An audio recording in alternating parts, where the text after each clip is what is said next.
Cheap.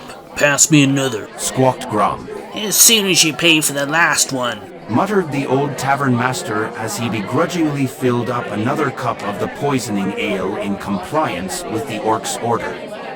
The barkeeper knew, as did everyone else in the Orcish town of Bloodgut, that Grom had been training a champion fighter for the town's prize arena. They also knew that with no more than a snap of his clawed fingers, a 10-foot Ogre-Orc mix would bear down on you just for a little practice. Orcs were generally not known for their intelligence. In fact, most orcs don't think of much of anything beyond food and fighting, and were built to match that mentality. They were all a mountain of muscle, claws and teeth. However, Grom was different. He was clever. Although he was definitely strong in comparison to a human, he was slightly below average strength for an orc. It was his cleverness, or perhaps his greed, that got him involved in one of the most important events in the history of Xavria. Let's go, Grom. Zoldac yelled as he pushed his way through the crowd, calling out to his older brother. Grom was easy to spot in the crowd of orcs, as he was several inches shorter than the rest of his kin, standing at just under 5 feet tall. His skin was also a slightly darker shade of green than most of the other orcs, a trait his brother shared. Zoldac reached the counter and pushed Grom's freshly poured drink down to Zuggi at the far end of the bar. It's Og's turn in the ring today, finished Zoldac. Grom snarled and looked at Zoldac like he was 5 seconds away from clobbering him. Luckily for Zoldac, his older brother was used to his impatience. Grom reluctantly got up from the bar and joined Zoldac and their troll friend Zuggi. Zuggi quickly gulped down the ale and swallowed the meal of dried cheese and moldy bread, almost whole, before heading for the large arena in the center of the town. The arena was already starting to fill with spectators. These fighting events were the main form of entertainment in the Orcish town. The Bloodgut Arena had become so famous that all variety of intelligent creatures attended the battle events. Even though in the land of Xavria each town was often settled by specific species, all beings were welcome to freely come and go to any town. It was not unusual to see an orc in a human town or vice versa. It had been that way for as long as anyone could remember, so no one ever thought about it anymore. Grom found his champion, OG, chomping on some victuals before his big match. Come on, you big oaf. We gotta warm up, commanded Grom. The 10-foot-4 armed mountainous monstrosity turned and growled fiercely at the intrusion.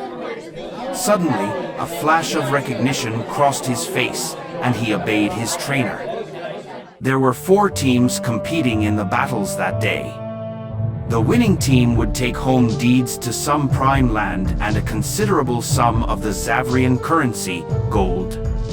Each team needed to complete a series of challenges where they would battle with a progressively more challenging array of wild monsters. The surviving teams would then face off with champion versus champion until the losing side could no longer fight. Although it was not a prerequisite to kill all opponents, it frequently occurred. As a result, the number of teams dwindled from year to year.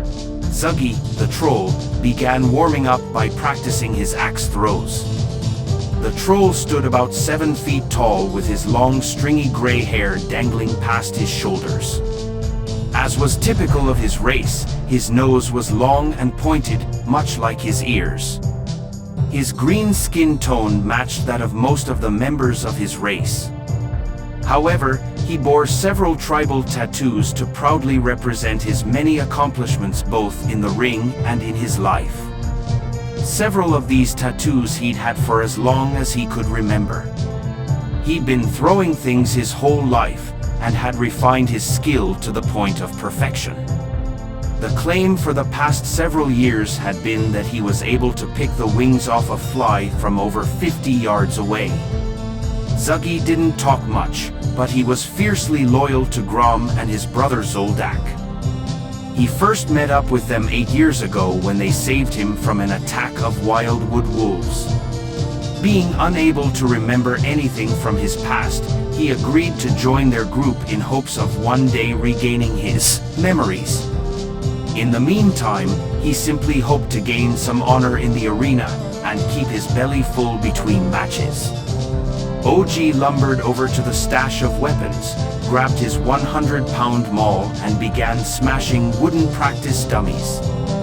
His maul was so heavy that when he hit the dummies, they often shattered into splinters so small they were used as toothpicks by his troll companion. Grom was lucky when he found OG up in the Ocean Mountains. OG was living in a large cave nestled deeply in the woods. He didn't have any family. They were all killed in a war many years ago. OG learned to take care of himself and was doing just fine, except he had eaten all of the food supplies within several miles. With winter approaching, he was in danger of starving. One day, he saw a small orc climbing the mountainside. He thought the little orc would make a fine snack to help him to survive the elements. OG didn't have much intelligence, but he did understand the common tongue. The small, clever orc convinced him that if OG came with him, he would have plenty to eat. The clever little orc was right.